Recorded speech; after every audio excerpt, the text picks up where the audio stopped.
97.1 Forever. Mga kwento ng pag-ibig, kwento ng pag-asa at mga kwento ng buhay dito sa Barangay Love Stories. Love Stories.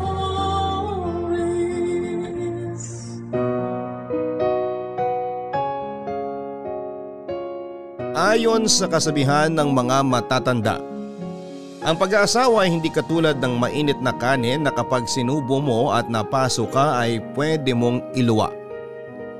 Nangangahulugan lamang ito na ang pag-aasawa ay hindi biro. Na kapag ayaw mo na o kapag hindi mo na gusto ay agad mo na lamang matatalikuran.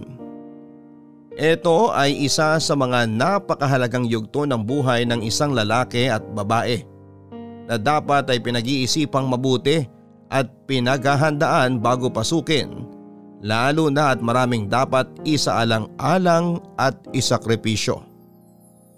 Kapag pumasok ang isang tao sa pag-aasawa, dapat ay handa na siyang talikuran ang nakaraan. Ang buhay ng pagiging binata't dalaga. Handang tanggapin at harapin ang mga bagay na posibleng mangyari. At handa sa mga pagsubok na darating sa pagpasok sa panibagong yugto ng buhay. May mga iilan namang magulang na nahihirapang mag-adjust sa pag-aasawa ng kanilang mga anak, lalo pa at hindi nito gusto ang napangasawa ng kanilang mga anak. Dito na nga pumapasok ang madalas na pagkakaroon ng isyu kundi sa biyanan at manugang ay sa pagitan po ng isang biyanan at asawa. Paano nga ba magkakaroon ng positibong pananaw sa pag-aasawa sa kabila ng hindi magandang relasyon sa isang biyanan? Ating alamin ang sagot sa kwentong ibabahagi sa atin ngayong Sabado ni Marie na sa kabila ng hindi magandang pakikitungo sa kanya ng biyanan ay nagtiis siya at nagsakripisyo. At higit sa lahat ay nanatili ang kanyang respeto sapagkat magulang ito ng kanyang minamahal na asawa. Gusto mo na bang makarelate sa kanya? Alamin natin yan sa kwento ng pag-ibig, buhay at pag-asa sa nangungunang Barangay Love Stories. Dear Papa Dudut, magandang araw po sa inyo at sa lahat ng mga nakikinig ngayon sa inyong programa. Itago nyo na lamang po ako sa pangalang Marie. 28 years old, isang digital artist sa kasalukuyan at nakatira sa Digos City, Davao. Ang sabi sa akin ng lola ko noon na kapag nag-asawa raw ako, lahat daw ng klase ng hirap ay mararanasan ko. Lalo na kapag nakasama ko ang mga biyanang ko sa iisang bubong. Pero lagi niyang payo sa akin na kahit na anong klase ng ugali meron, ang mga magiging biyanang ko ay dapat ko raw silang mahalin at irespeto, kagaya ng kung paano ako sa aking magiging asawa. Dahil darating din ang panahon na makikita nila ang pagmamahal ko sa kanila at susuklian din nila yon ng pagmamahal. Pero paano nga ba maipapakita ang pagmamahal at respeto sa kanila gayong kahit na anong maganda o mabuting bagay ang ipakita sa kanila ay may masama pa rin silang nasasabi sa akin? Papadudot, kaka-18 ko lamang noon nang ako ay mag-asawa at nasa second year ng college at kakatapos ko lang ng vocational course sa kursong IT. Nang matapos ko yun ay hindi ko na tinuloy pang pag-aaral ko, lalo pa at hirap din ang aking lola sa pagpapaaral sa akin. Simula kasi ng baby pa ako ay siya nang nag-alaga sa akin nung iwan ako sa kanya ni mama pagkasilang sa akin. Nakatira ako dati sa Takurong pero nakarating ako ng Digos City dahil sa paghahanap ko ng trabaho at natanggap ako bilang promodizer ng isang food company. Mga ilang buwan nga lang ay isa sa mga katrabaho kong babae ang nag-offer sa akin na sa kanila na muna ako tumuloy para hindi ko na raw kailangang magbayad ng boarding house. Basta ba mag-share na lang daw ako para sa pagkain at tubig. Total din ay mas malapit daw ang bahay niya sa pinagtatrabahuhan namin. Hindi kagaya ng boarding house ko na nasa isang oras din ang biyahe. Naisip kong malaki rin ang matitipid ko kung tatanggapin ko ang offer niya. Isa pa ay mahal din ang upa sa boarding house na sana ay naipapadala ko na lamang kay Lola. Papa Dudut, dahil sa kagustuhan kong makatipid ay tinanggap ko ang offer ng katrabaho ko at nagsishare ako ng pera para sa pagkain at tubig. Every 2 weeks naman ay umuwi ako ng Takurong para bisitahin si Lola na sa tita ko pansamantala nakatira. Pinagbuti ko ang trabaho ko at ang pakikisama ko sa katrabaho ko. Pero mga ilang buwan pa lamang ako sa kanila ay nireto na ako ng lola niya sa anak nitong matandang binata. Ginatungan pa yon ng mga kamag-anak nila na kung ayaw ko raw ay malaya akong makakaalis sa lugar nila, at doon na nga pumasok sa eksena si Nel na kamag-anak pala ng katrabaho ko dahil magpinsan pala sila sa lola. Nakilala ko siya noong isang beses ay bumili siya sa tindahan ng kanilang lola at saktong ako ay nagbabantay. Hanggang sa maya't maya, araw-araw ay doon na siya bumibili at kinakausap ako sandali. Pero nakahalata naman ang lola nila, kaya naman napagalitan ako at sinabing huwag daw akong masyadong makipag-usap sa ibang lalaki. Dahil masagwa raw tignan na kung tutuusin ay hindi naman ibang tao sa kanya. Ipinagsawalang bahala ko na lamang ang mga sinabi niya, total ay naghahanap na rin naman ako ng bagong boarding house. Pero nabigla na lamang ako isang beses dahil 3:00 yon ng madaling araw nang maalimpungatan ako dahil sa mahinang katok sa aking bintana. At tumambad sa akin ang nakangiting mukha ni Nel at may dalang 2 tasa ng umuusok pang kape.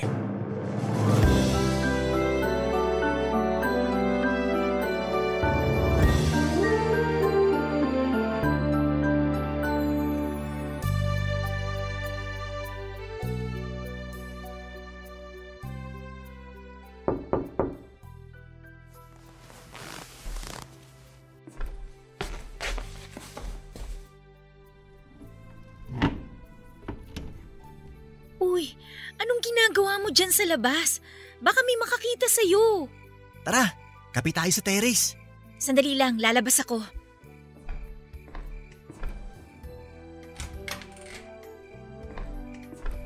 Akala ko di ka na lalabas eh. Ang aga mo naman kasing mambulabog. Pag may nakakita sa atin dito, issue na naman to. Eh anong masama? Magkakapila naman tayo tsaka magkukwentuhan. Para namang hindi mo alam ang ugali ng mga tao dito. Masyadong malisyoso. Eh, hayaan mo sila.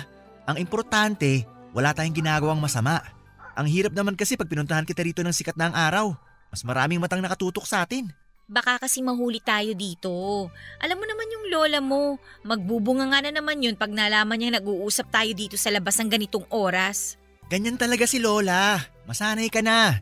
Lahat na lang binibigyan niya na mali siya. Sige na, inumin mo na yung kape mo. Baka lumamig yan. Salamat pala dito ha. Kumusta ka naman dito? Ayos naman. Medyo stress lang ako sa matatanda dito. Pilit nila ako nirereto sa tito mo. Para ko nang tatay yun eh.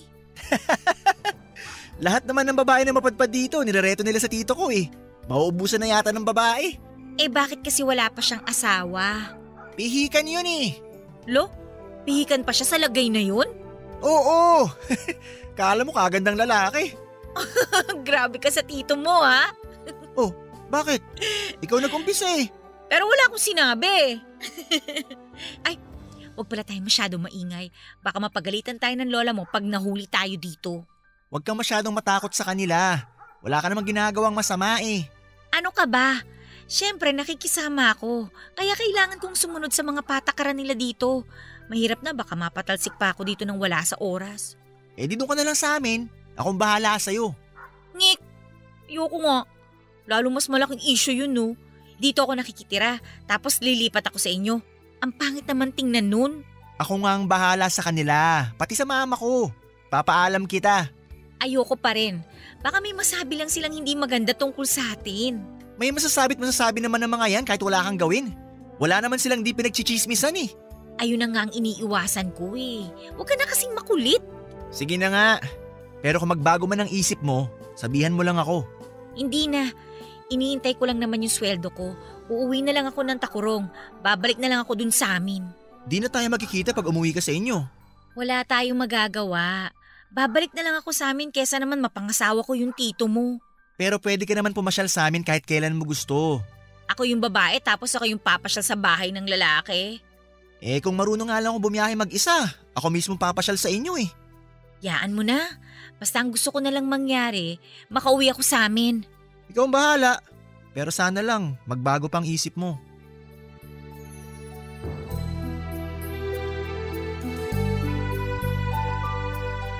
Papadudot matapos ang pag-uusap namin yon ni Nel ay naging gawain na niya ang katukin ako ng 3:00 ng madaling araw sa bahay ng kanyang lola at dalhan ako ng kape.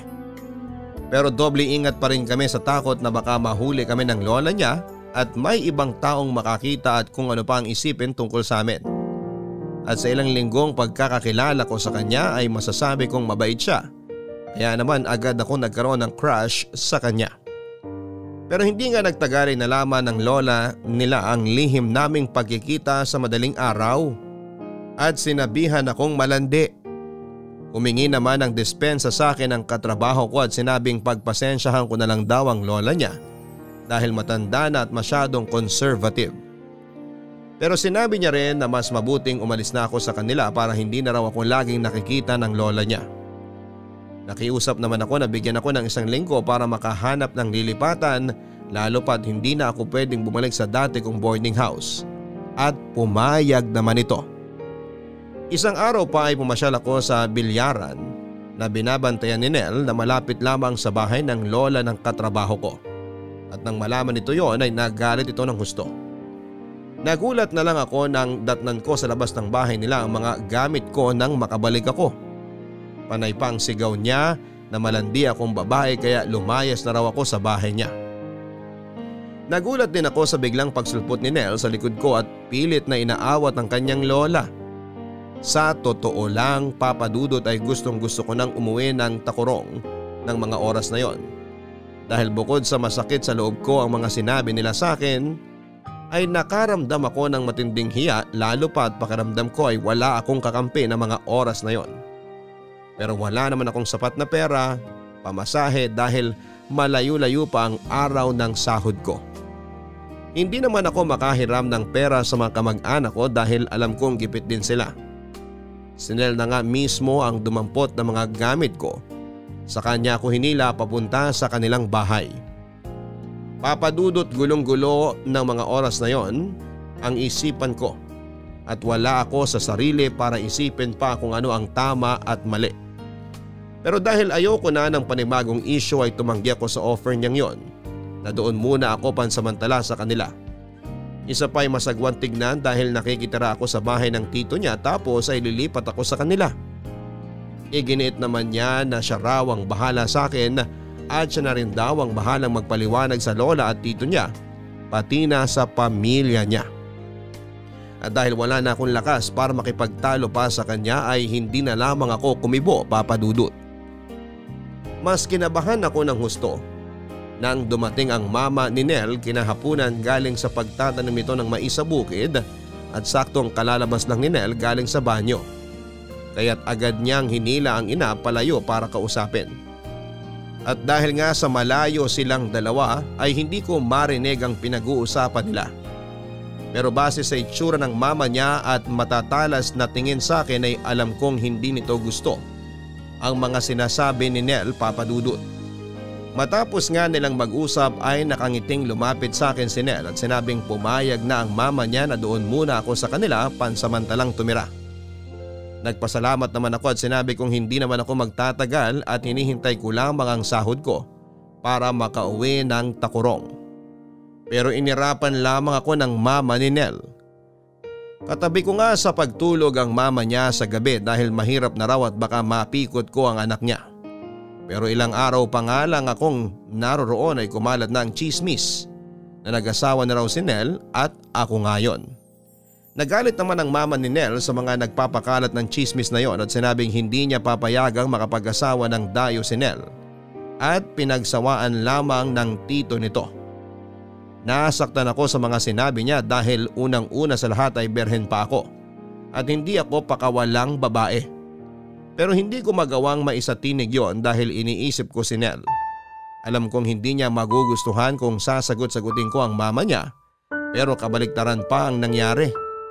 Dahil galing siya sa trabaho noon at nakarating sa kanya lahat ng chismis at kung ano ang mga sinabi ng mama niya.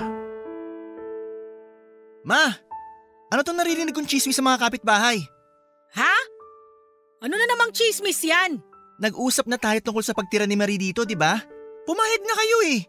Pero kailangan bang ipangalandakan nyo pa sa ibang tao na pakawalang babae siya? Bakit? Di ba totoo? Pagkatapos sa bahay ng tito mo, dito naman siya sisiksik? Ay, anong masama doon, ma? Pinalaya siya doon, kaya nga kinupkup muna natin siya, di ba? Ikaw nga ang nagpumilit na patirahin natin dito yung babaeng yan. Na hindi nga natin kilala yan eh. Eh malay ba natin kung saan lupalop yan nagaling at kung anong klaseng tao yan? Oo, dayo lang siya rito, pero hindi sapat na dahilan yun para husgahan nyo siya ng ganyan. Isa pa, anong patunay niya na pakawalang babae nga siya? Dahil lang ba sa sinasabi ni Lola? Kahit ano pang sabihin mo, hindi na magbabago ang tingin ko sa babaeng yan. Man naman, bigyan nyo naman siya ng pagkakataon. Kilalanin nyo muna siya bago nyo siya husgahan. Alam kong mabuting tao si Marie. Mabuting tao? Naalala mo ba nung huling nagpatira ako rito nang hindi natin kilala? Anong ginawa niya? Tinraidor tayo. Ang mga pinsan mo nag-away-away nang dahil sa kanya. Nagnakaw siya sa mall at napilitan pa tayong tubusin siya sa presinto. Pwes ibahin nyo si Marie. Hindi siya kagaya ni Rika. Pare-pareho lang yang mga yan. Kunwari mabait pero nasa loob naman pala ang kulo. Excuse me po, tita. 1 linggo na lang naman po makukuha ko na yung sahod ko. Aalis po ako kagad kapag nakuha ko na po yung sahod ko. Ay mabuti kung ganon. Hirap na nga kami kung saan kukuha ng panggastos namin sa pagkain. Eto ka naman, dumagdag sa pakakainin. Ma, tama na yan. Nagtatrabaho naman ako, di ba? Kulang pa sa atin yung sinasahod mo, Nel. Tapos nagdagdag ka pa. Nagtatanim na nga ako ng mais sa bukid kasi kulang talaga ang sinasahod mo para sa atin. Ano pala si kuya, ma? Nagtatrabaho din naman siya, di ba? Ang sweldo ng kuya mo, maliit lang kumpara sa sinasahod mo. Kaya nga ang sahod ng kuya mo, kulang na kulang din para sa kanilang dalawa ng asawa niya. Sigarilyo, alak at sa sugal pa lang nila. Eh di talaga mauubos ang pera nila. Di naman katwiran yun, ma. O ano? Di natin pakakainin ng ate at kuya mo? Ganon ba? Pero yung ibang tao, napapakain mo? Di na ako makikipagtalo sa inyo. Di rin naman ako mananalo eh. Pero please lang, tigilan nyo ng pagkakalat nyo ng chismis tukol kay Marie. Lalong-lalo ng pagsasabi nyong pakawala siyang babae nang wala naman kayong matibay na basihan. Eh ano bang magagawa mo kung ayaw ko? Ayaw nyo. Pero kapag buhay nyo pinagkakwentuhan ng iba, galit na galit kayo. Abay natural! Di naman totoo yung mga sinasabi nila sa akin eh. Malamang magagalit talaga ako. Yun na nga. Ganyan na ganyan din ang ginagawa nyo kay Marie ngayon. Teka nga lang. Sino bang pinapanigan mo? Yang sampid na yan o ako na nanay mo? Wala akong pinapanigan, ma. Pumapagitna ako. Wala naman kasi kayong matibay na basihan tungkol sa mga binibintang nyo kay Marie. Ah, ganon. Eh di sige, magsama kayong dalawa.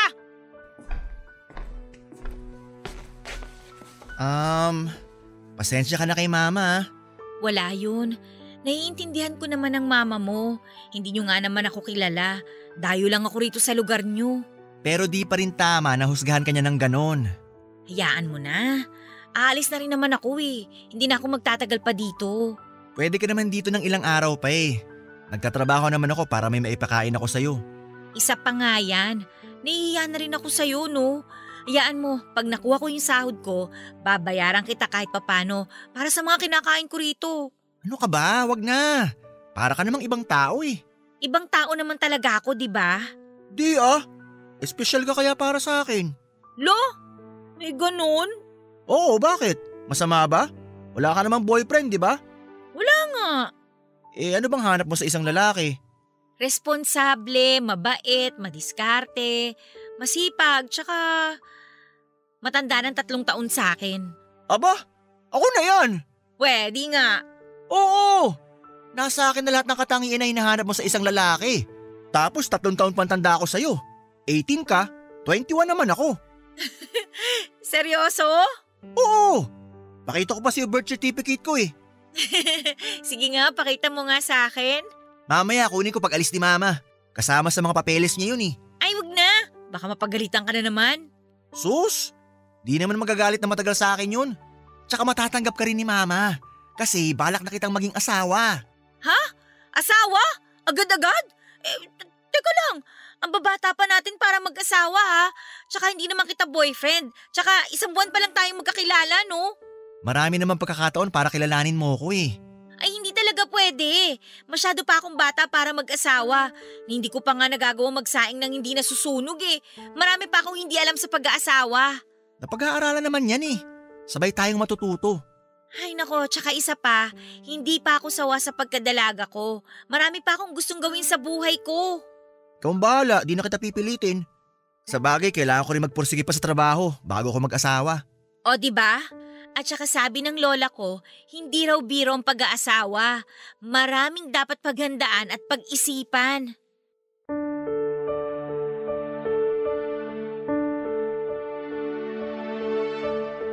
Matapos nga ang pagtatalo ni Nell at ng kanyang mama ay ako naman ang kinausap niya. Nabigla pa ako sa mga sinabi niya sa akin lalo na ang tungkol sa usaping pag-aasawa. Sa totoo lang ay gustong gusto ko si Nell ng mga panahong yon dahil hindi rin naman siya mahirap magustuhan. Pero naisip kong hindi yon sapat na dahilan para pasukin ko kagad ang pag-aasawa at lumagay sa tahimik. Bukod sa pareho pa kaming mga bata ay wala rin kaming stable na trabaho ng mga panahong yon. May trabaho man kami ay maliit lamang ang kita at seasonal pa. Isa pa ay hindi pa namin gaanong kilala ang isa't isa at maaaring marami kaming bagay na pagtalunan sa hinaharap kung sakali man. Pero ang pinaka kinakatakutan ko noon ay ang mama niya na alam kong hindi ako matatanggap bilang manugang. Magkakaroon lamang ng mas malalang gulo sa pagitan namin kung sakali mang ako ang makatuluyan ni Nell. Papadudod si Nell nga ang breadwinner ng pamilya nila kaya naman buong pamilya niya ay sa kanya nakaasa. Naikwento niya rin sa akin na hindi siya nakapagtapos ng elementarya man lang. Ayon pa sa kanya ay pinangsugal ng tatay niya ang perang pinadala ng mama niya noon na sana ay pambayad niya ng tuition kaya naman hindi siya nakapag-enroll. At dahil nga roon ay sumama ang loob ni Nell sa kanyang ama at hindi na siya nag-aral pa. Sa murang edad niyang 10 taon ay sumabak na siya sa pagtatrabaho sa bukid at nariyang nagtatanim siya ng palay, mais at nag-aani ng pananim. At dahil nga sa hindi nakapagtapos ay nahihiya niyang sinabi sa akin na hindi siya natutong magbasa at magsulat maliban na lamang sa pangalan niya. Basic alphabet at mga numbers pero bukod doon ay wala na. Nakaramdam ako ng awa sa kanya nung ikwento niya sa akin ang kwento ng buhay niya. Naisip ko na lang na may mga magulang pala talagang hindi iniisip ang kinabukasan ng kanilang mga anak. Basta magawa lang nila ang bisyo nila. Sinabi nga rin ni Nell na kung mag-aasawa man daw siya ay gusto niyang ako yon. Pero naalala ko ang sinabi ng lola ko sa akin noon na hindi ko makikilala ang tunay na ugali ng isang tao hanggat hindi ko ito nakakasama sa iisang bubong. Kaya naisip ko rin na baka sa una lamang siya mabait sa akin. Pero sa pamamalagi ko roon at sa araw-araw niyang panliligaw sa akin ay mas nakilala ko kung sino at ano ba talagang ugaling meron si Nell. Hanggang sa lumalim na nga ang nararamdaman ko para sa kanya at hindi ko na ginusto ang mahiwalay sa kanya, Papa Dudut. Kalaunan nga ay opisyal ko nang sinagod si Nell sa panliligaw niya sa akin at hindi na niya ako pinayagang umalis pa sa kanila. Sa una ay nagalit ng gusto ang mama ni Nell pero wala na rin po itong nagawa noong mapagtanto niyang seryoso kami sa isa't isa. Alam kong maraming tataas ang kilay dahil sa naging desisyon ko at sasabihin ang bata ko pa o kaya naman ay sana ay pinag-isipan ko mabuti ang pinasok ko. Pero mahal na mahal ko na si Nell ng mga panahong yon. Kaya ayaw ko na ring umiwalay sa kanya at wala na rin kaming pakialam sa mga sasabihin ng iba dahil ang importante ay nagkakaunawaan kami at mahal namin ang isa't isa.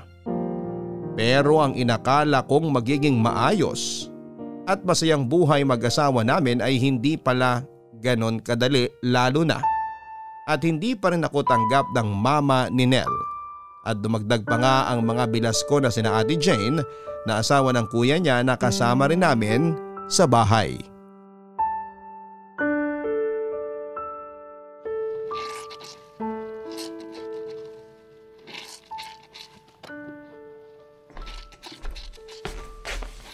Oy Marie, matagal pa ba yan?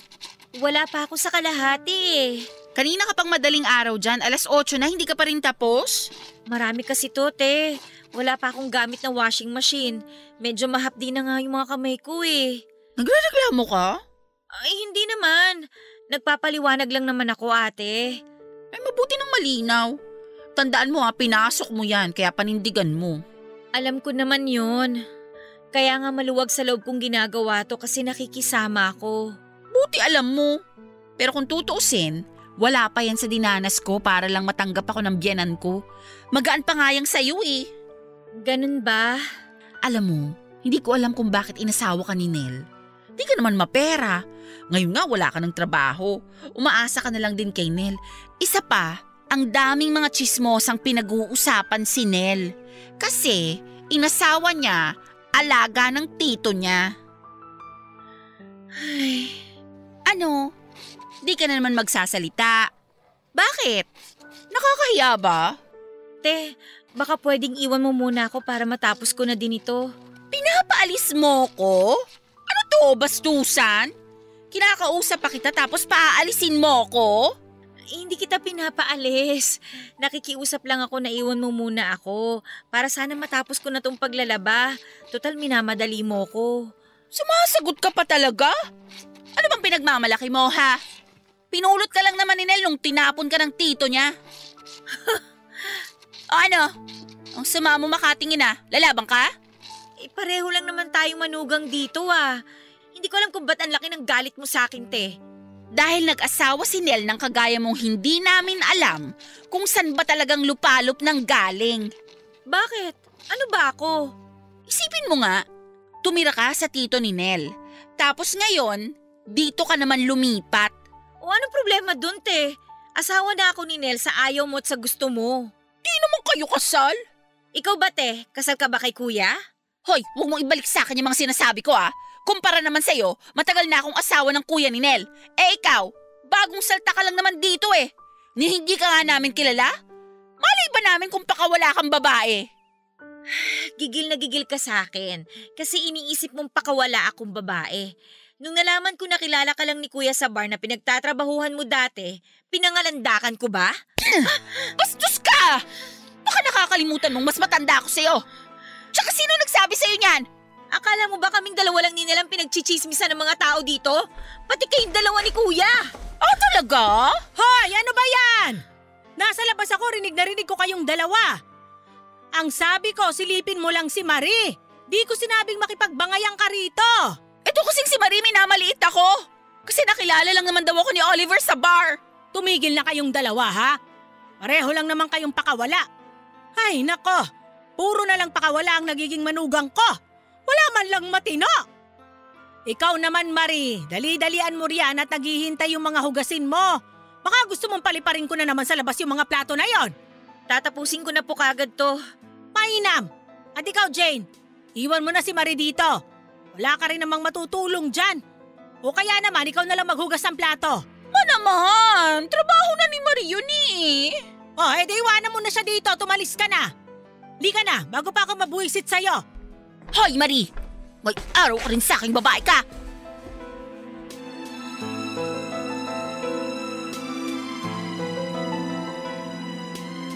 Noong makaalis na sila ay pinagpatuloy ko na lamang ang paglalaba dahil may mga plato pa akong dapat na hugasan. Naiyak na lamang ako dahil hindi ko matanggap ang mga panlalait nila sa akin. Sa totoo lang ay walang problema sa akin kahit tambakan nila ako ng sangkaterbang trabaho sa bahay. Pero ang hindi ko matanggap ay nakakarinig pa ako ng pangahamak ng pagkatao ko mula sa kanila. Hindi ako pakawalang babae pero kahit na paulit-ulit kong sabihin yon ay hindi pa rin nagbabago ang tingin nila sa akin. Gustong gusto kong ipagtanggol ang sarili ko pero pagod na akong ipaliwanag ang sarili ko kung sarado naman ang isip at puso nila na kilalanin akong mabuti. Nang mga panahong yon ay wala na si Nel at dahil nagtatrabaho ito sa Maynila bilang construction worker ay wala siyang kaalam-alam sa mga nangyari sa akin. Hindi ko na lamang ikinuwento sa kanya kapag tumatawag siya sa akin dahil ayoko na rin na mag-worry siya at lagi ko na lamang sinasabi na ayos lamang ako. Papadudot halos 6 na buwan ay sa akin lahat ng gawaing bahay. Ako ang naglalaban ng damit naming lahat at dahil 5 kami ay talaga namang natatambakan ako ng labahin sa 1 linggo. Kaya naman kada 2 araw ay naglalaban ako. Wala rin kaming gripo noon kaya sa poso ako nag-iigib ng tubig. Halos magkanda-kuba-kuba ako sa pag-iigib dahil ang tatay ni Nel at ang kuya niya ay hindi ko rin naman mapakiusapan na mag-igib dahil nahihiya ako. Ako rin ang naghuhugas ng mga plato, nagluluto at naglilinis ng bahay. Pero kahit na ganoon ay hindi ako nagreklamo dahil yon ang buhay na pinili ko. Matagal na rin akong walang trabaho dahil natanggal ako sa trabaho at sa pagkakaalam ko ay sinaraan ako ng katrabaho kong babae kaya bigla na lamang akong tinanggal ng walang pasabi. Kaya hindi ko man aminin ay totoo ang sinabi ni Ate Jane na umaasa na lang din ako kay Nel. Naikwento ko na rin kay Lola lahat ng nangyari sa akin at naawa siya sa akin ng husto. Pero dahil nga sa nag-asawa na ako ay hindi natuwa si Lola at naintindihan ko naman na masama ang loob niya sa akin dahil masyado pang maaga para mag-asawa ako. Ang sabi ng lola ko ay pwede naman akong umuwi sa Tacorong, total ay wala pa naman kaming anak. Pero mahal ko si Nel kaya hindi ko siya kayang iwanan. Kaya naman sinabi ni Lola na wala na siyang pakialam sa akin. Basta maging mabait na manugang na lang daw ako sa mga biyanan ko at huwag na huwag akong lalaban kahit na ano ang mangyari. Pero tila sinusubukan ng Diyos kung gaano kahaba ang aking pasensya nang malamang kong ipinangsugal niya ang perang pinadala ni Nel na pambayad sana namin ng kuryente. Ma? Oh, bakit? Ano po to? Ba't may disconnection notice tayo sa kuryente? Oh, anong gagawin ko dyan sa papel na yan? Disconnection notice to, ma. Mapuputulan tayo ng kuryente. Ha? Patingin nga? Ay, ba't ganon? Akala ko sa susunod na linggo pa sila mamumutol ng kuryente. Ba't napaaga? Hindi po yun ang punto ko. Ba't may disconnection notice tayo? Ba't tayo mapuputulan ng kuryente? Ma, binibigay namin sa inyo ni Nel yung pambayad sa kuryente, di ba? Tapos may nagsabi pa sa akin na ang lakas nyo na tumaya sa sugal. Anong gusto mong palabasin? Na inuubos ko sa sugal at ginagastos ko sa walang kakwenta-kwentang bagay ang pera ng anak ko? Ganon ba? Kaya nga po tinatanong ko kayo kung ba't tayo may disconnection notice. Binibigay naman namin sa inyo yung pambayad ng kuryente. Ingrata ka? Ang lakas naman ng loob mo na kwentahin ang pinapadalang pera ng anak ko? Oh, sige. Ginastos ko yung pera. Nagsusugal ako pero maliit lang ang taya ko at pinambibili ko ng pagkain natin yung sobra. Binibigay nyo lang naman sa akin saktong pambayad ng kuryente ah. Ano? Hindi tayo kakain? Anong pagkain po? Ako yung bumibili ng pagkain natin, ma. Hindi ko po iniaasa sa inyong pagkain. Dahil yung binibigay po sa akin ni Nel, yun ang pinambibili ko ng pagkain natin. Ha! Pinagmamalaki mo yung binibili mong itlog? Hotdog? Tosino? Tilapia? Tapos puro gulay? Hindi mo man lang magawang bumili ng manok o kaya baboy? Ano? Tinitipid mo kami sa pagkain?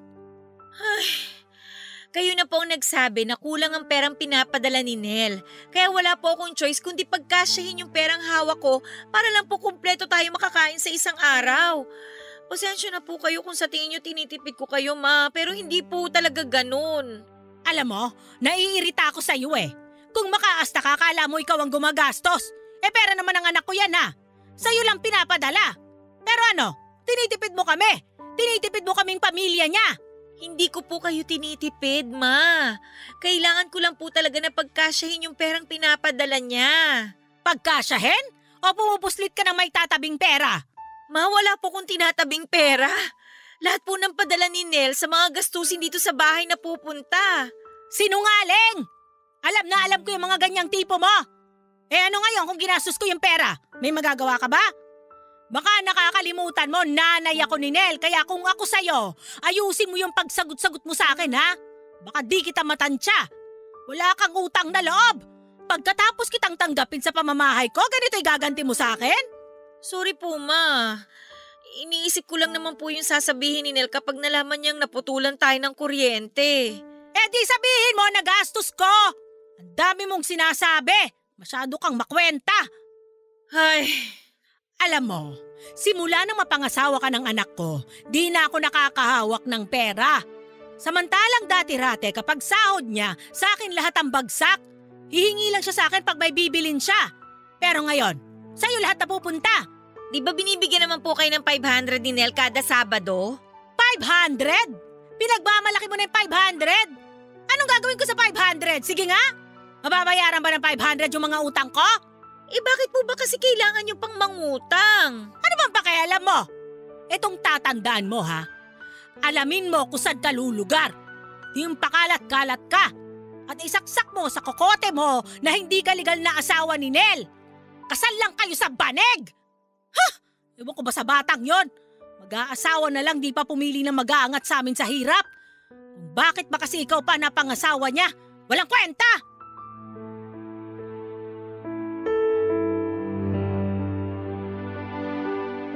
Papadudot ng lumo ako matapos ang pagtatalo naming yon ng biyenan ko.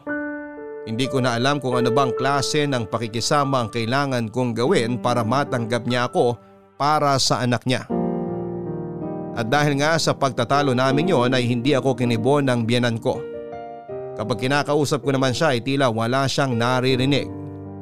Kaya nga isang beses nang tumawag sa akin si Nel ay sinabihan ko siya na sa mama na lang niya ipadala ang pera dahil mas marunong itong mag-budget.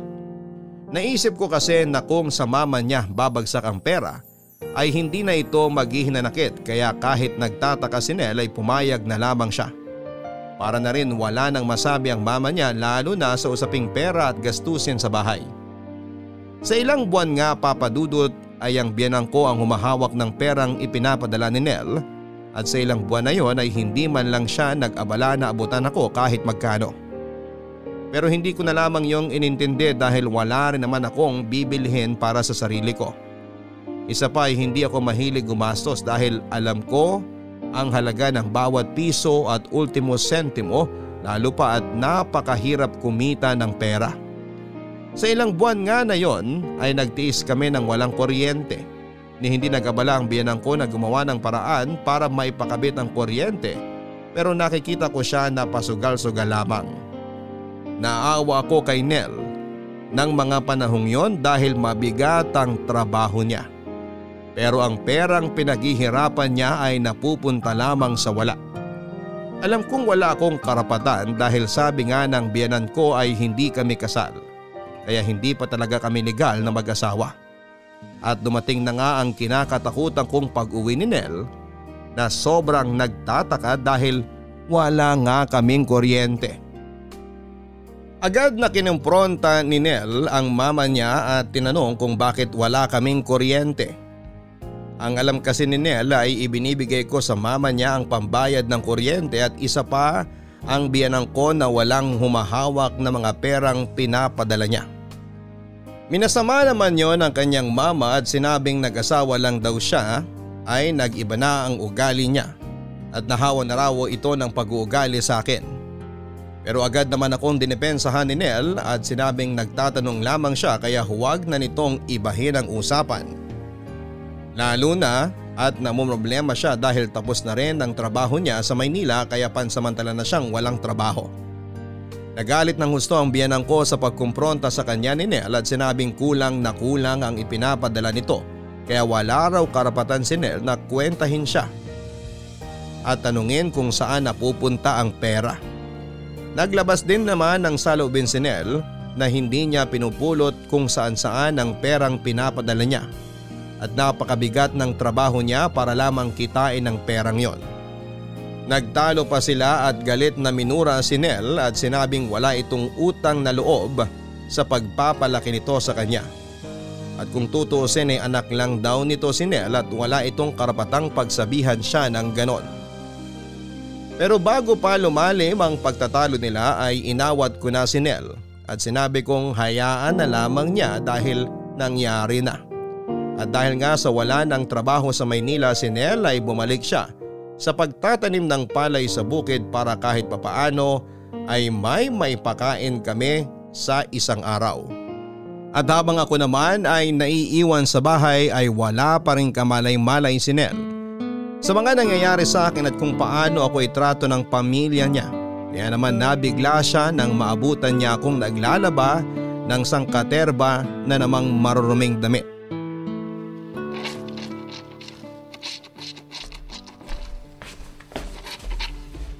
Mahal! Ay, kabayong malandi! Ano ba naman? Nagulat ako sa'yo. Mahal, hindi kita napansin. Ba't ang aga mo? Nahihilo ko kaya umuwi muna ako. Pero ba't ikaw naglalaban ng mga damit na yan? Ay, hayaan mo na. Trabaho ko naman to eh. Anong trabaho? Mahal, obligasyon mo na maglaban ng damit. Pero hindi nilang lahat. Ang dapat nilalaban mo lang yung mga damit natin. Ang dami niyan tapos kukusutin mo lahat yan? Di naman yata tama yan. Hoy! Nel, narinig ko yung sinabi mo ha. Ano ngayon kung nilalaban niya yung mga damit namin? Alamin niya ang lugar niya rito sa bahay at matuto siyang makisama. Gantong klase bang pakikisamang sinasabi nyo? Na pati damit nila kuya at ang asawa niya pinalalaban nyo sa asawa ko? Nel, hayaan mo na. Kaya ko naman to. Hindi mahal. Di ko papalagpasin to. At anong gagawin mo? Natural lang na magtrabaho siya rito sa bahay dahil hindi siya doon niya rito. Ano? Tutunga nga lang siya rito maghapon at walang gagawin? Tinuturuan ko lang ang asawa mo ng mga gawaing bahay. Wala namang kaso sa akin yun eh. Kung turuan nyo siya sa mga gawaing bahay. Pero yung iasa nyo pa kay Marie yung trabaho dapat ni Ate Jane, di na tama yun. Hindi ako nag-asawa para gawin nyo lang katulong. Ah, ganon! Kung ayaw mo na ginagawa namin to sa asa-asawahan mo, ba't hindi na lang siya umalis rito? Ang hirap na nga ng buhay natin, nagdagdag ka pa ng isa pang palalamunin! Ma! Magdahan-dahan kayo sa mga sinasabi nyo kay Marie. Kaya nga ako nagtatrabaho, di ba? Para masuportan ko kayong lahat sa abot na makakaya ko. Kung tutuusin nga, ako dapat na magreklamo eh. Sa akin yun ang lagi pinasasalulat ng gastos, hindi lang naman ako nagtatrabaho. Kung tutuusin, dapat tinutulungan ako ni Kuya. Pero anong ginagawa niya? Pinambibisyo lang nila mag-asawa yung sinasahod niya. Ni wala siyang kusang mag-ambag para sa gastusin dito. Uy! Walang Aray hiya ko ka? naman, Ma! Kailan ka pa natutong sumagot ng ganyan? Ma, tama na po. Uy, Ma! Huwag mo ako matawag-tawag na mama! Hindi kita anak! Ito ba? Ito ba tinuturo mo sa anak ko? Ang sumagot-sagot sa akin? Ma, hindi po. Tama na, Ma! Huwag niyo pagbubuhatan ng kamay ang asawa ko! Tingnan mo na! Ngayon sinisigawan mo ako! Dahil sa walang kwentang babaeng to! Nag-iba na talaga ng gusto yung ugali mo simula nang makilala mo yan! Hindi, Ma! Ang dami na nagsusumbong sa akin tungkol sa mga ganap dito sa bahay. Pati itong mga ginagawa niyo kay Marie. Pero di ako naniniwala kasi ang alam ko tanggap niyo na siya. Isa pa di ko naman nakikita kasi ang bait-bait niyo sa kanya kapag kaharap ako. Pero totoo pala yung mga sumbong sa akin ng mga kapitbahay. Isa pa yung si Ate Jane. Subukan niyo ulit saktan si Marie. Pasensyahan tayo, Ma. May kilalang yan siya sa akin. Pati si Kuya. Punong-puno na ako eh. Pero dahil pamilya ko kayo, lagi ko kayong iniintindi. Ako ba naisip niyo kung di ba ako nahihirapan? Naisip niyo ba kung kailangan ko ng tulong? Wala ka na talagang respeto! Pati ang kuya at ate mo, dinamay mo pa! Dahil lang sa babaeng to! Kasal man kami o hindi, asawa ko na si Marie. Kaya sana irespeto niyo rin siya bilang parte na ng pamilya natin. Ngayon, kung di niyo talaga siya matanggap, gagawa ko ng paraan para makasal kami kahit suwes lang. Hindi! Di mo pakakasalan tong babaeng pakawala na to! Di pa kawalang babae si Marie! At alam na alam ko yun! Kaya kung pwede, tumigil na kayo! Tigilan niyo na si Marie! Kung ayaw niyo naman, mabuti pa sigurong bumukod na lang kami. Para naman maisip ni Kuya kung gaano ako nagpapakahirap sa trabaho para matususan ko lahat ng gastos dito sa bahay. Habang siya, panay pasarap sa buhay! Ha! Di bumukod kayo! Tingnan ko lang kung kaya nyo!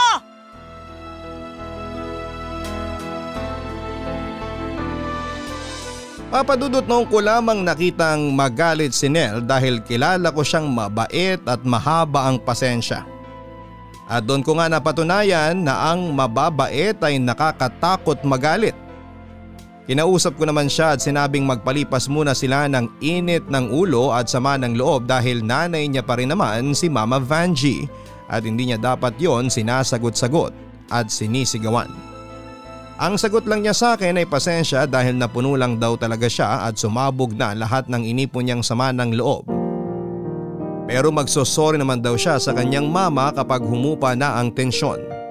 Halos 2 linggo rin na hindi sila nagkibuan pero nag-aabot si Nel ng pera sa mama niya. 1 linggo na rin kasi mula nang makapagtrabaho ulit siya sa construction site na malapit lang sa amin at sinabi pa niyang may ibinibigay na maliit na lupa sa kanya yung architect nila dahil natuwa raw sa kasipagan niya. Sa kanaikwentong araw niya rito napasan niya lahat ng gastos at iba ang turing sa akin. Malit lang daw yung lupa sabi ng architect pero pwede raw para makapagpatayo sila ng malit na bahay para makapagsimula. Natuwa man ako sa balita niya ay naisip ko pa rin ang mama niya dahil tiyak na hindi yun matutuwa. Ilang linggo pa nga ay unti-unti nang hinahanda ni Nel ang mga kailangan namin sa pagpapatayo ng bahay. Bumili na siya ng mga semento at buhangin para masimula na raw niyang itayo ang bahay namin. Pero kung kailan nga handang-handa na kami ay saka siya kinausap ng mama niya na huwag nang umalis at doon na lamang kami. Sinabi pa nitong hindi na ako ituturing na iba at tatanggapin nila ako basta huwag lang daw kami umalis. Kalaunan nga ay napapayag din si Nel na huwag kaming umalis dahil naaawa rin siya sa biyenan ko. Pero unti-unti ay tinayuan niya pa rin ang bahay ang lupa na ibinigay sa kanya. Para raw sa oras na kaya na namin at ready na talaga kaming magbukod ay may malilipatan kami kaagad. At lumipas nga ang 2 taon papadudot ay nagbunga ang hirap at mga sakripisyo ko dahil kalaunan ay natanggap na rin ako ng pamilya ni Nel. Lalo na noong isilang ko ang panganay naming anak na lalaki. Tuwang-tuwa sila noon dahil sa wakas raw ay nagkaroon na ng baby sa bahay. Ang kuya kasi ni Nel at ang asawa nitong si Ate Jane ay hindi pa rin binibiyayaan ng anak. Kahit na sobrang tagal nilang nagsasama. 6 na buwan nga lang ay agad ding nasundan ang panganay namin pero sa awa ng Diyos ay nakaraos naman kami. Naging maayos naman ang takbo ng buhay namin lalo na noong ma-promote bilang mason si Nel. Kaya naman mas malaki na ang sahod niya pero kulang pa rin dahil buong pamilya pa rin niya ang nakaasa sa kanya. Dumadaing na rin si Nel dahil sobra-sobrang kayod na ang ginagawa niya pero nagkukulang pa rin at ang magaling niyang kuya ay hindi man lang siya matulungan sa mga gastusin. Lumala pa nga yun noong halos mabaon sa kabi-kabilang utang ang mama ni Nel at nagagastos nito ang mga pera na nasisingil nito sa abuloy para sa patay.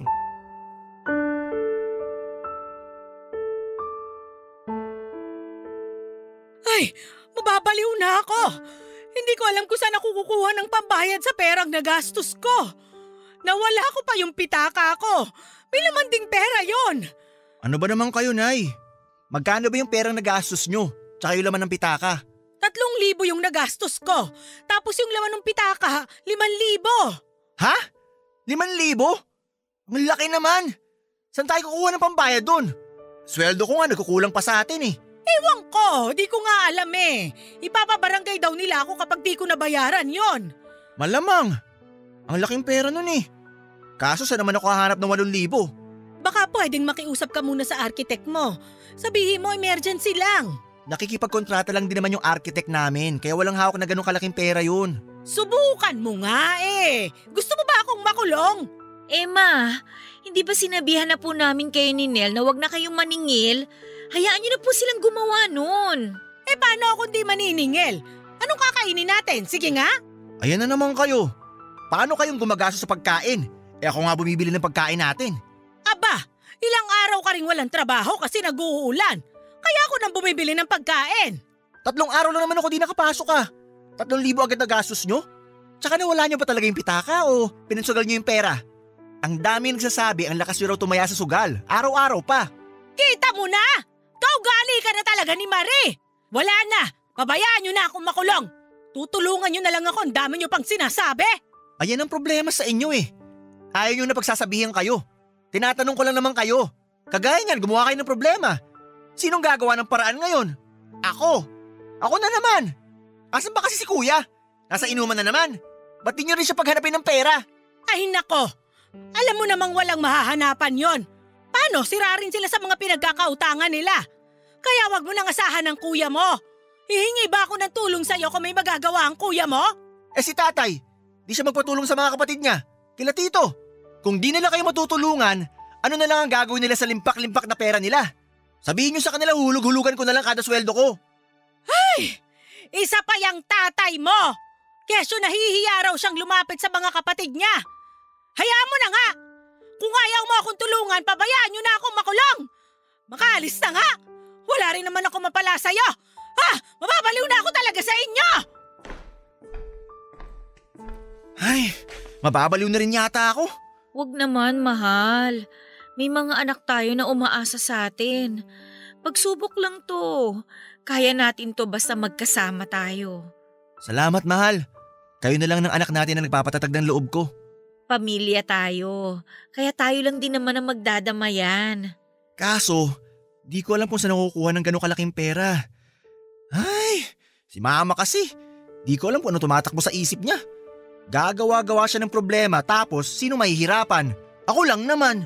Minsan nga naiisip ko, baka masyado kong sinanay si mama na nakadepende lagi sa akin.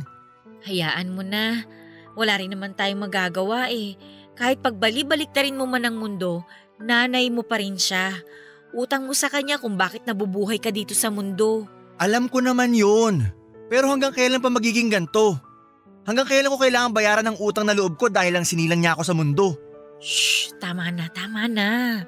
Huwag ka na magsalita. Baka marinig ka pa ni mama, lalo pang magalit yun. Aalis na muna ako. Ha? Teka, saan ka pupunta? Maghahanap ako ng pwede mapagsanlaan ng motor ko para mabayaran na yung sabit ni mama. Anong gagamitin mo sa pagpasok sa trabaho kung isasanla mo motor mo? Bahala na. Makikisabay na lang siguro kay Rap Rap. Uy, siya sige, ikaw ang bahala. Pasensya ka na, mahal ha. Wala man lang ako maitulong sa'yo. Ano ka ba? Yung nandito ka lang sa tabi ko, sobrang sapat na. Kaya hayaan mo, konting tiis na lang. Makakabukod din tayo. Oh, paano? Alis na ako ha. Ingat ka sa daan ha. Gabi pa naman. Huwag masyado mabilis ang pagdadrive. Makakarating ka naman sa pupuntahan mo kahit mabagal. Oh, sige na. Mag-lock na kayo ng pinto. Babalik din ako agad.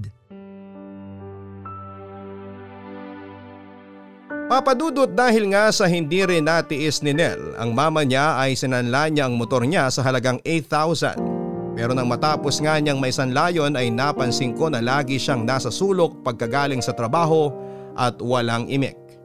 Kapag naman kinakausap ko siya ay mas madalas na lutang siya. Umina rin siyang kumain at sinasabi na lamang niya na wala siyang gana.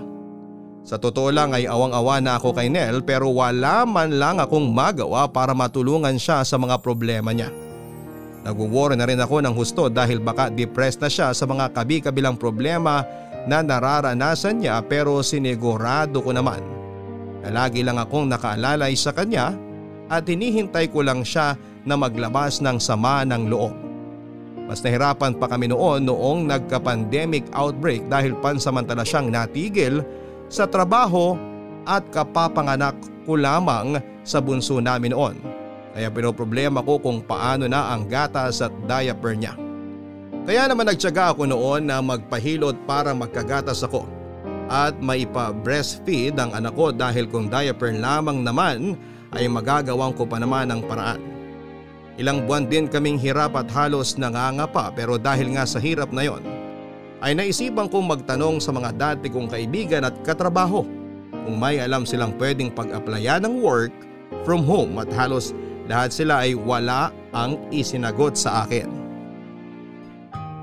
Papadudot tila naaawa ang Diyos sa akin nung tawagan ako ng dati kong kaklase noong high school at sinabi nangangailangan daw sila ng digital artist at ako raw agad ang naisip niya dahil alam niyang mahusay ako mag-drawing.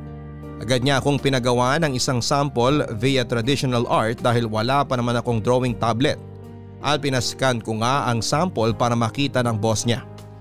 Sinabi pa niya sa akin na binigay na niya ang number ko sa kanyang boss kaya naman maging alerto raw ako dahil anumang oras ay tatawagan ako ng kanyang boss para sa isang interview at sa awa nga ng Diyos ay natanggap ako. Sila na rin ang nag-provide ng drawing tablet para sa akin pero kada sahod ko ay kakaltasan daw nila hanggang sa makumpleto ang bayad sa drawing tablet na yon.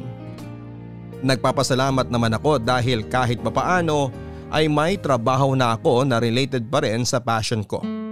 Nang malaman ko nga na malaki pala ang sahod ay mas lalo pa akong natuwa, kaya naman masaya kong binalita kay Nel ang magandang balita.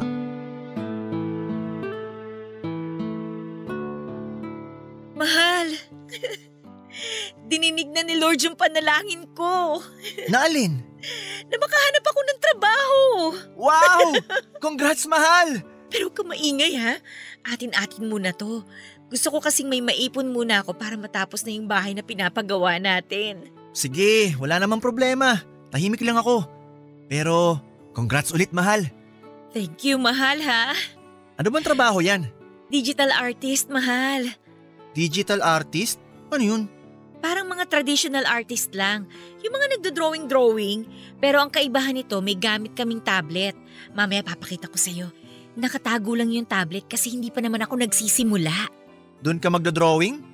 Paano yun? Basta pag nag-start ako, papakita ko sa'yo. Huwag ka lang maingay ha. Ikaw pa naman may pagkamadaldal ka. Hindi ah. Sige, pangako wala akong pagsasabihan. Sa atin lang to. Thank you, mahal ha. Mahirap na kasi pag nalaman nilang may trabaho na ako, mas lalo lang silang aasa sa atin. Pero hindi ako nagdadamot ha. Gusto ko lang na matuto silang magpursige. Ikaw pa nga lang ang nagtatrabaho pero halos sa'yo na nila iniasa lahat. Paano na kaya kapag nalaman nilang may trabaho na rin ako?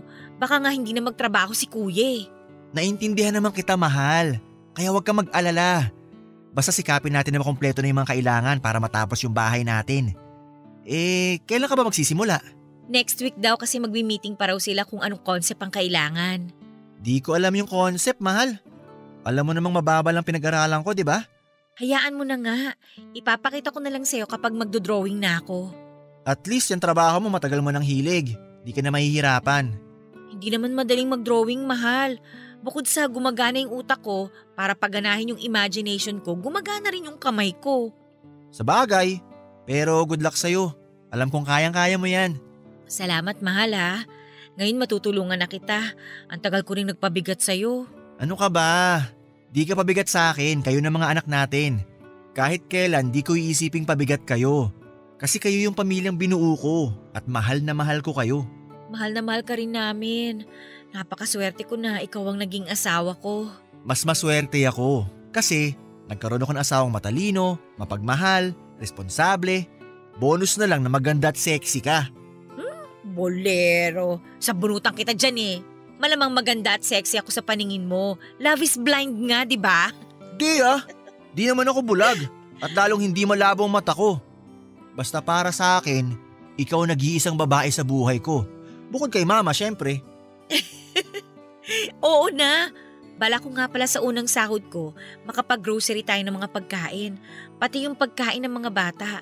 Para may makain sila kapag nagutom sila anytime. Oo nga. Maigi yan para di rin tayo masyado nangungutang sa tindahan ng pagkain natin.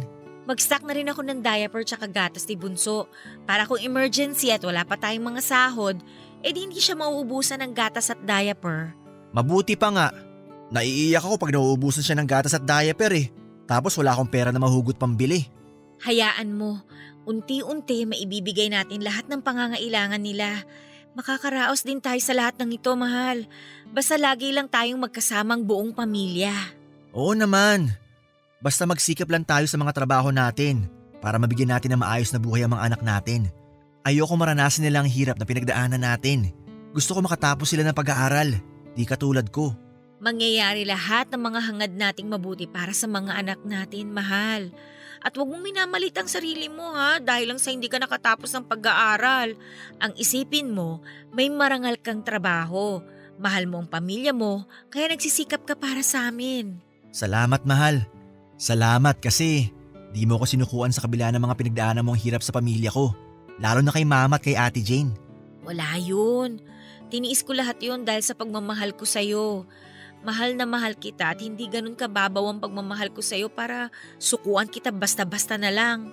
Kung magsalita ka talaga, parang ikaw mas matanda sa ating dalawa. Ayaw mo nun? Nag-mature na lang naman ako dahil sa mga pinagdaanan ko. Basta, kahit na anong mangyari, anumang problema, lulutasin natin na magkasama. Oo naman. Papadudot, ilang buwan na rin ako sa trabaho ko at masasabi kong gumaan kahit papaano ang buhay naming magpapamilya. Lalo pa't nabibili ko na ang mga kailangan ng mga anak ko at mga bagay na gusto ko namang bilhin para naman sa aming mag-asawa. Nakapagpakabit na rin ako ng tubig para hindi na namin kailangang mag-igib ng tubig sa poso. Nakapagpapadala na rin ako ng pera kay Lola. Kada sweldo ko naman ay nagtatabi ako ng pera para sa plano naming pagsasarili. Pero wala ngang lihim na hindi mabubunyag dahil hindi rin nagtagal ay nalaman na rin ang buong pamilya ni Nel na may trabaho na ako. Nakahalata raw kasi sila dahil halos lagi na lang daw akong may binibili para sa mga bata. Pero dahil nga nalaman nilang may trabaho na ako ay mas lalong umasa mga ito sa amin ni Nel na halos lahat na yata ng problema sa amin ay dinadaing nila. Pagkain, tubig, kuryente at panghulog sa mga lending na pinagkakautangan ng biyenan ko. Madalas pa nga ay nagpaparinig sa akin si Kuya at si Ate Jane na ilibre ko raw sila kahit 2 kahang sigarilyo lamang. Pero isa ang binili ko dahil ang mahal pala ng isang kahang sigarilyo. Tapos 1 oras lang nilang uubusin. Samantalang ang biyenan ko namang lalaki ay nanghihiram sa akin ng 500 na alam kong hindi na naman mababayaran. Kaya binigyan ko na lamang siya ng 300. Papadudot, natuto na nga ako kaya hindi na ako basta-basta naglalabas ng pera at lalong hindi na rin ako nagpapautupa. Masasabi kong ang pamilya ni Nel yung tipo ng mga tao na hindi mapakali at hindi titigil hanggat meron silang nakikitang pera. Kaya nga kahit na meron akong pera ay hindi ko sinasabi yon. Naisip ko kasing kapag ako ang nangangailangan ay wala namang tutulong sa akin. Hindi naman ako santa na hindi nagagalit o naiinis, pero dahil pamilya sila ni Nel ay mas pinili kong tumahimik at pakisamahan sila ng maayos. Pero may nasasabi at nasasabi pa rin sila sa akin. Kapag nga nanghihiram sila sa akin ng pera at hindi ko sila napapahiram ay sasabihan nilang nagkatrabaho lang daw ako ay naging mayabang at madamot na ako. Wala rin daw akong utang na loob sa pagkupkup nila sa akin. Hindi na lamang ako sumasagot dahil may respeto pa rin naman ako sa kanila kahit na hindi nila ako nirerespeto bilang asawa ni Nel. Malaki ang utang na loob ko sa kanila, papadudot, pero ika nga'y utang na loob ang pinakamahirap bayaran. Kapag meron namang dapat bayaran kagaya ng kuryente at tubig ay ako mismo ang nagbabayad sa opisina. Hindi ko na rin inuobliga ang kuya ni Nel na mag-share dahil iisa lang naman ang lagi nilang sinasagot sa amin. Nawala silang pera.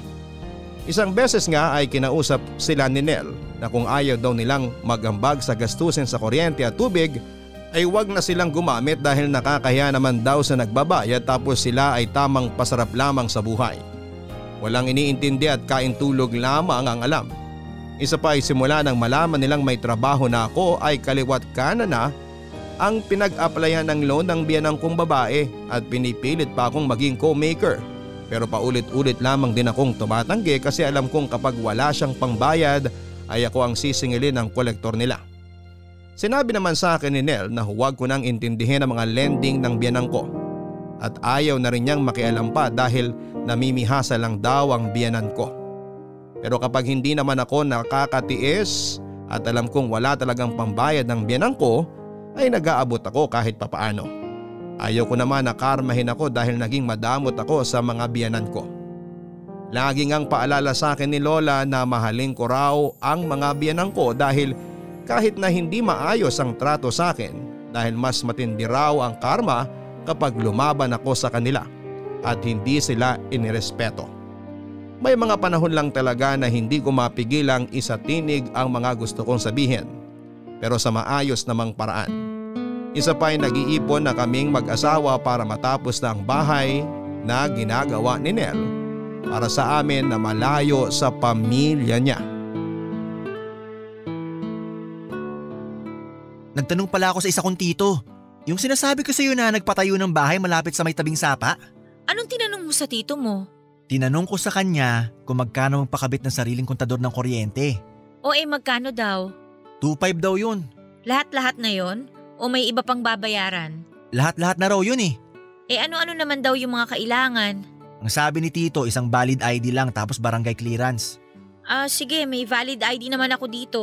Yun lang talaga yung kailangan? Oo, yun lang. Gawin natin pag wala akong pasok para masamahan kitang lakarin yung mga dapat lakarin. Sige, may ipon naman ako. Pero tapusin muna natin yung mga kulang sa bahay Ano pa ba yung mga kulang doon? Nakatayo na yung bahay, wala lang bubong. Bibili pa tayo ng pinto, bintana. Kailangan ko pang palitadahan yun para kuminis. Wala na rin akong semento. Mga 4 na sako pa kailangan ko. Sandali, lista ko lang. Pinto, bintana, semento, tapos 4 na sako. Ay, ano palang klaseng bintana yung bibili natin? Ikaw, ano bang gusto mo? Alin ba yung maganda? Sliding, yung tinted. O di yun na lang, sige yun na lang. Ilan ba nun? Bale, 2. Isa sa harap, isa sa gilid. O sige. Ano pang mga kailangan para at least naman alam natin kung magkano yung aabutin ng mga kulang na materyales? Tiles, para sa sahig. Ay, oo nga pala. Gusto ko yung marble black. Lista mo dyan, tiles, 60 by 60, 100 pieces. Sige. Teka, parang ang dami. 6 by 6 meters yung bahay natin eh. Maliit pa nga yun pero pwede na sa atin. Oo nga. Ang importante lang naman makabukod na tayo.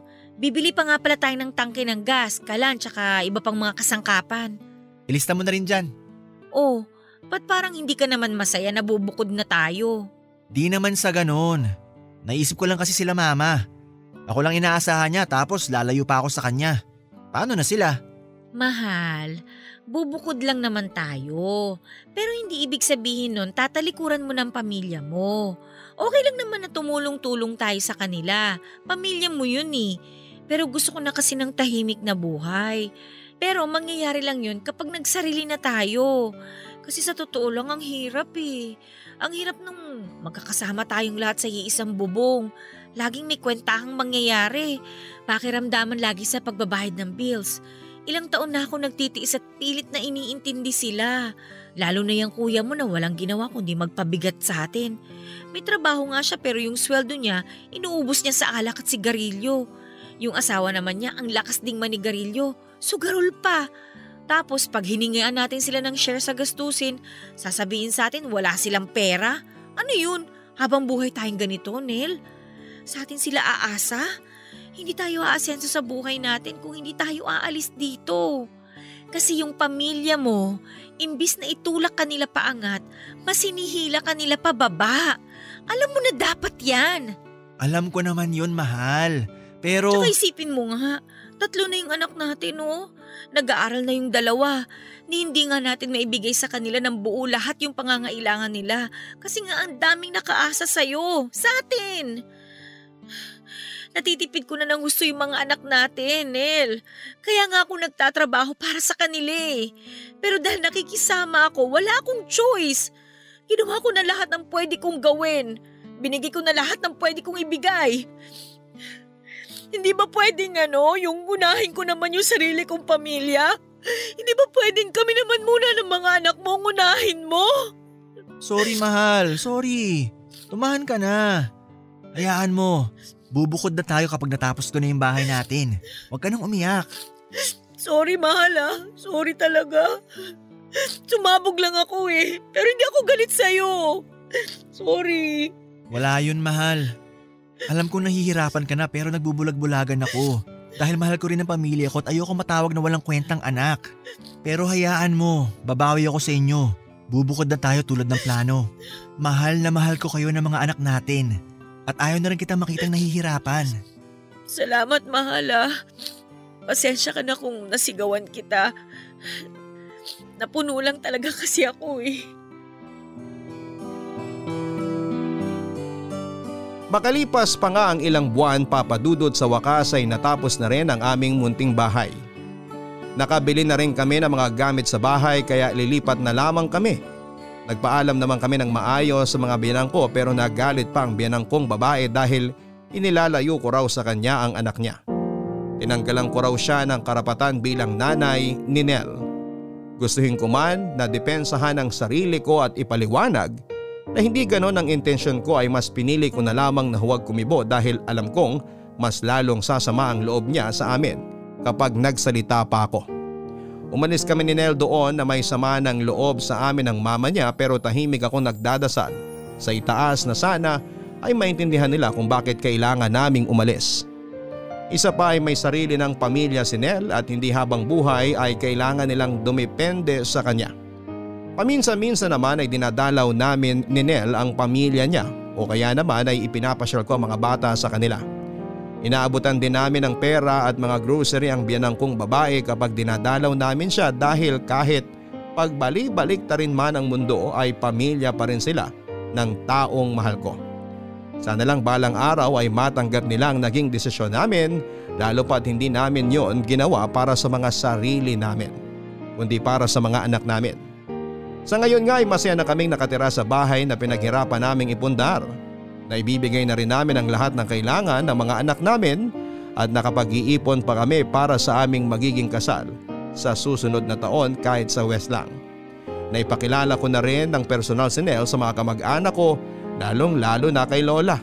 Bagamat alam kong nangihinayang si Lola dahil sa maaga kong pag-aasawa ay masaya naman daw siya para sa akin, lalo pa at may mga bago na siyang apo na labis niyang kinagigiliwan. At dito ko na nga po tinatapos ang aking kwento na bagamat mahirap ay alam ko namang worth it sa huli dahil kasama ko ang aking asawa at ang aming 3 mga anak. Maraming salamat po kung isa man po ito sa mapalad na basahin ngayong araw. More power sa inyong programa. Ang inyong forever kapuso at kabarangay, Marie. Maraming salamat Marie sa pagbabahagi mo ng iyong kwento at talaga nga namang napakahirap kapag nakapisaan sa iyong biyanan. Yung tipong kahit na anong gawin mong mabuti ay hindi nila ma-appreciate lalo pa at ayaw nila sa iyo simula pa lang. Ang daming bagay na hindi ninyo napagkakasunduan at mas madalas nga ay dahil sa usaping pera. Kaya nga mainam talaga na kapag kayo ay nag-aasawa na, dapat ay nakabukod kayo para maiwasan ang kwentahan, silipan ng mali ng bawat isa at higit sa lahat ay maging tahimik ang buhay ninyo mag-asawa. Huwag din natin na inormalize na kapag anak mo at may trabaho ay ipaparamdam mo sa kanilang obligasyon nilang ibalik ang lahat ng naibigay mo sa kanya simula nang siya ay isilang. Unang-una sa lahat ay obligasyon nyo ng mga magulang dahil isinilang niya ang kanyang anak sa mundong ito. Kumbaga, ang maaari lang na ibigay ng anak sa magulang ay pasasalamat, tulong at pagmamahal dahil isinilang siya sa mundo at pinalaki ng kanyang mga magulang. Hanggang sa muli, ako po si Papa Dudut sa mga kwento ng pag-ibig, buhay at pag-asa sa Barangay Love Stories number 1. Mga kwento ng pag-ibig, kwento ng pag-asa at mga kwento ng buhay dito sa Barangay Love Stories. Love Stories. Forever! Nagustuhan ng iyong napakinggan? Ituloy yan via live stream sa www.gmanetwork.com/radio. Kabarangay, i-share mo ang iyong Barangay Love Stories. Sabay-sabay nating pakinggan ang iyong kwento ng pag-ibig, buhay at pag-asa. Ipadala lang sa barangaylovestories@yahoo.com.